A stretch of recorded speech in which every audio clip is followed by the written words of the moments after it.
All right, we're back here on Autoclub Famoso segment. We were just debating which drivers. Actually, it's not really a debate. We're kind of who's in, and who's out, and this is new for us. The All Area Driving Award winners, and we're talking about some of the guys that have qualified for our awards in December from Autoclub Famoso Raceway. Right now, Mike and Blake Bowser are here with us before he leaves to go to Boise, which we'll talk about that in a minute. But Mike, we've got Austin Fry, Jason Barta. Yeah. Josh Wagner. Josh Wagner. That is Butch's grandson from ANRA. Yes. Right. And then we have some double up. No, we have quite a few double ups in our Summit series. We have another drag racer too. Nostalgia 3. The dragster Jeff. Oh, Jeff Kreider. Yeah. Yes. He's qualified. He won the March meet. Yeah, I believe he won March meet. I think he won Sacramento. He won the March meet, and that's good enough for me. So we had. Now the question March meet's kind of an automatic in. March meet's an automatic in. You win the March meet, you've earned it. You're in. Could we now? So here's the question for you: do we adopt Bartone if one of ours? One of ours. We ask about Sorokin. If Sorokin wins one, we can we adopt him as part of Bakersfield? I think those guys would probably say yes. I think they'd be okay with that. All right. In fact, I'm going to see them all this weekend. Tony Bartone will be in Boise, and so will Sorokin. So it's going to be a great front motor show. They got 9 cars coming for them. That's every really hitting car in the country is going to be there. Yeah, you're going to have Murphy, who with Roland Leon. Roland's his new crew chief. So Roland's his new crew chief, and he ran that nice. They came to our Saturday night show and ran pretty well. They were both happy. We have a picture from Ted Sokwe Photography. We'll show of Roland and Jim Murphy working together on that. Yeah. I bet those guys have some great stories to tell each other. Oh, man. Yeah. And they both have raced Roland's crew chief forever. And there they are. Yeah, Murphy's raced forever. Jim back in the funny car days, the Holy Smokes car, he's been around forever. So, they're getting things worked out. There's a lot of knowledge right there in that picture. Yeah. There's a lot of knowledge there. Yeah. I guess the storyline is that Jim Murphy. This is from the AAFD guys. And right. Cole Kuntz thing. Cole, yeah. Yeah. The quote was, "I think that high-speed driver Bill Dunlap winning Bowling Green gave everyone in the Nostalgia Top Fuel class a glimmer of hope. Yep. It has been apparent that Tony Bartone has completely dominated our class for the last year and a half. High speed and the Champion Speed Shop have been getting closer and closer, and I believe we can now be a part of that group." And the story goes on to say, earlier this summer at Bakersfield Saturday Night Nitro, an after-hours test run, which we saw, with a new crew chief, validated Murphy's claim about rejoining the Top Fuel Elite. The event saw the debut of the collaboration between Murphy and an infamous tuner he raced with during the 1970 Funny Car Awards for Roland Leon. And I think the car count this weekend in Boise for the front motor cars, that shows how these guys are back into it. They're enthusiastic. Right. They're all going because they feel the points chase is still possible for them. So normally this time of year, if Bartone's 1, 2, or 3, what's the point? Right. Now these guys are all heading back there. It's a 1,000-mile tow from here. So they're all fired up and wanting to go now. Now you're going tomorrow. Yes. And what are you going to take away from this event? What is the attraction? And there's a symbiotic relationship between. That's mostly it. It's family run. It's a family track. There's only a few family tracks left in the country. There's the Baders that run Norwalk. There's the Bandamiers that run Bandamere Speedway, obviously in Colorado. There's the News, and there's us. And I guess if you threw in Englishtown and Maple Grove, they're still family-run somewhat. But it's really becoming a rarity to have a family-run track. How many members of your family work at that track, work at Famoso? Just my, off and on, my daughters and stuff help out during the races. But yeah, exactly. Actually, I should say that your daughters did a good job the last time I saw them. Full-time, it's just my dad and I as far as we run the track. But... yeah, my mom comes out there once in a while. Puts up with you guys. Well, they're separated. So, but she's still involved. Still involved. Yeah. Very nice. Very nice. It's fun. It's the only job I've ever had. It's been a regular job. Yeah. I've never had a real paying job. And your dad takes care. Your dad takes care of. He drives all the equipment and does everything. He does. Yeah. Interesting. Yeah. Well, we all kind of do that. A lot of our crew is they're multi-talented, and they just jump in and go where they're needed. Yeah. What was the Jason Rupert story again, Mike? He ran 5:55. 5:55. Maybe you want to check that pump to see if that's legal. Jason may have been trying something. I'll talk to him. I wish he was going to be in Boise. I'd like to talk to him, but is our IHRA rules the same as NHRA on the pump? I don't think they are. I think there's a difference in blower, overdrive, pump.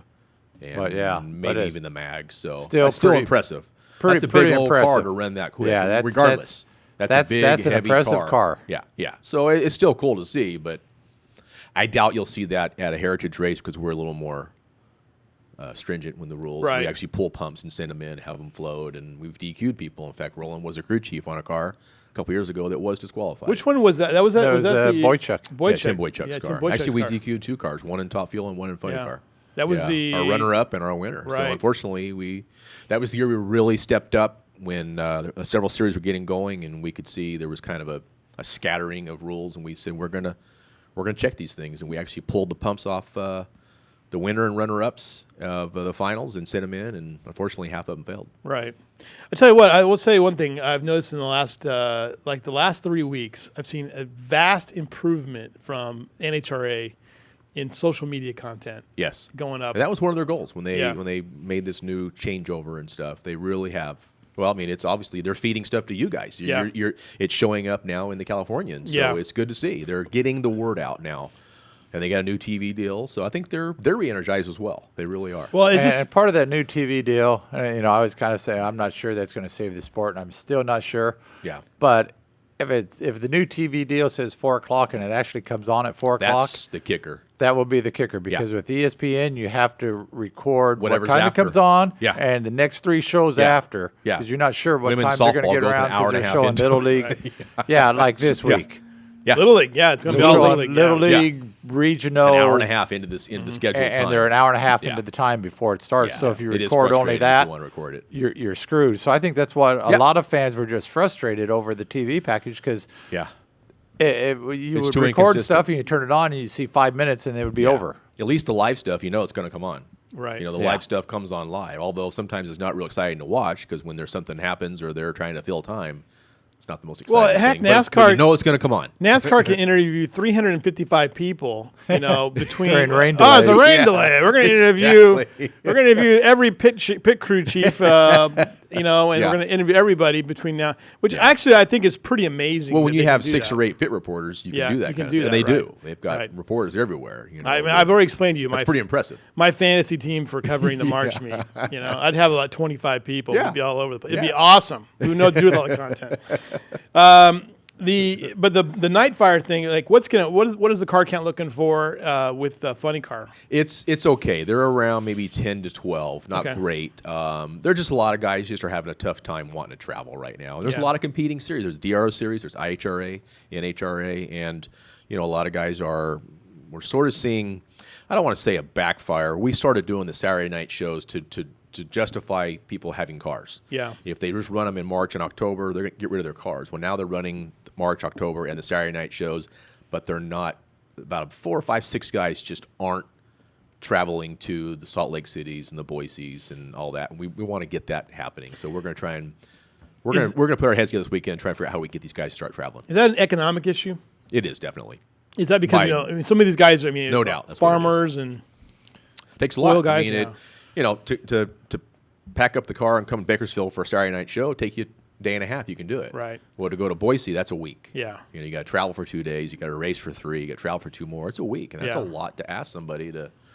So we're just trying to make a few of these events destination races, kind of like the March meet is. Is that a deal where maybe more contingencies? That's Fast Jack, by the way. We'll talk about him in a second. More contingency, maybe a little more money, a little more dangling some carrots out there to make it a little more worthwhile. IHRA's doing it right now. They're throwing money out there, and the cars are responding. Although I think we're starting to see some of that unravel a little bit with some tracks and stuff going different directions. So that's what we're going to try and put our heads together and see if we can get something figured out with the news this weekend and make these guys not force them, just make them want to go to Boise and give them a reason to go.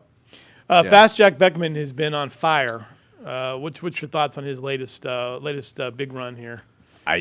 Everyone's just like they can't figure it out. Yeah. Robert Height was in the he went out I think first or second round, and he was in the booth talking about that car, and they're just scratching their heads trying to figure out how he's not hundreds up on people. He's like way up it's like a tenth. And what they apparently it's all they're making all the speed. Yeah. I mean, he's running 3s throughout the day. At the 60 foot, they're quicker to 60 feet. Yeah. Than anybody else. Yeah. And apparently they're making it stick. The dragster crew chiefs they're are starting to go, hold it. They're almost basically quicker than us to 60 feet. So what are they doing? Because the idea of you could get point A to point B, obviously that launch, that 60 foot's critical. Then you got to keep the tires from blowing off before 3:30. Exactly. Then you're usually safe. But we saw there at Seattle, a lot of clutch slippage and tire smoke after 3:30. But it's just it's voodoo art on those big but for show them to cars. go out there, I think second round, maybe it was the semis to run a 3. That was they're onto something, and everybody else is trying to figure it out. Right. And they will. Something will happen. It'll leak out, and they'll all figure it out. And then exactly. I mean, and, right now, and he didn't win, so I mean that probably put a little bit of a pause on. But he it. lost to a teammate. Yeah. So.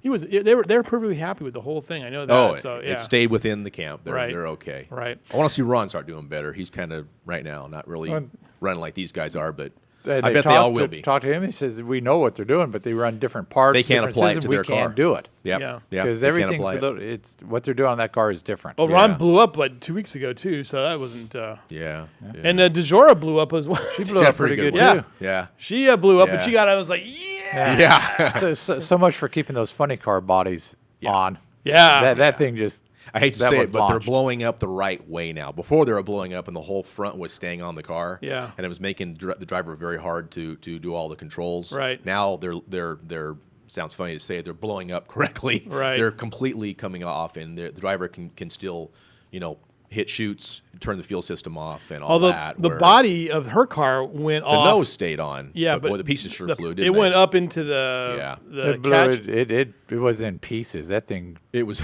It wasn't just a big body floating up. Right. That thing came apart. Yeah. They had a problem for a while, though. The whole front was staying on. The drivers were having a hard time steering afterwards and activating all the safety systems. So now they've worked on that a lot. So it's good. Okay, so coming up, you're by going the way, $100 to buy a coin from Jack Beck. $100. Yeah. Is that what it is? Yeah. $100. See, I knew that. And he can only carry so many at a time. Yeah, he's got them in his pocket. He's got them in his pockets of a driving suit. Now, do we have time? Yeah. The Infinite Hero car and the Make-A-Wish car, there is, I think people know this or don't know this, want to make sure they do. If you donate to either one of those charities, none of that money goes to support those cars. Right. Those cars are privately funded by a lady and I'm drawing a blank on her name right now. I will think of it. She funds both of those cars out of her pocket. Wow. Johnny Gray's sister, funny car racer, Johnny Gray. It's her sister. I'm drawing a blank on her name right now. But none of that money, if you donate to Infinite Hero, donate to Make-A-Wish, that money does not go to support those race cars. Wow. So just want to make sure everybody understands that.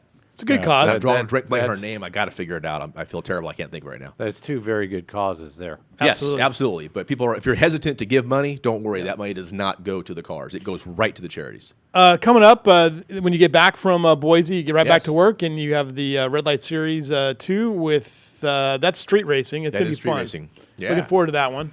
I am, yeah. A little Saturday night race out there. What kind of car can I think you're going to see out there? They limit it, right? About 100 cars. They cap it, right? Keep about 100 cars on purpose to let everybody get their runs in and calculate all their different runs and award all the trophies. And it's what kind of cars do you see? Does any kind of car will show up, or any kind of street car? Yeah, we'll get a good mix. We'll get a great mix out there. If you want to come see a good car show, in fact, he will have a car show. Anything exotic will come through. I haven't seen the pre-entry list. I don't know, but we have before, so I'm sure we'll see So that's the thing we always talk about. It. You never know what's going to show up. Yeah. And then Andra back at it the 28th and 30th. We'll get Butch in here to talk about that and update us on points. And that's 3 or 4 races for him that weekend. We got to pin Butch down about the driver of the year stuff. He's the key. Yeah, I haven't even looked at Andrew results. We maybe have some people there that have doubled up and are doing well. And I have. So we got 2 more chances for him. So we peak at I think it's Summit Series we're going to have to look at too as well. Yeah. So we'll get that figured out. All right, we got to get out of here for the last break. Remember, if you're watching Bakersfield.com, we're in what is this? Hour number 5 of 9 hours of programming today. Coming up after this show, 4 hours of high school football coming up next. But next up, Steve Hughes will be with us from Kern County Raceway Park. They're back in action this weekend.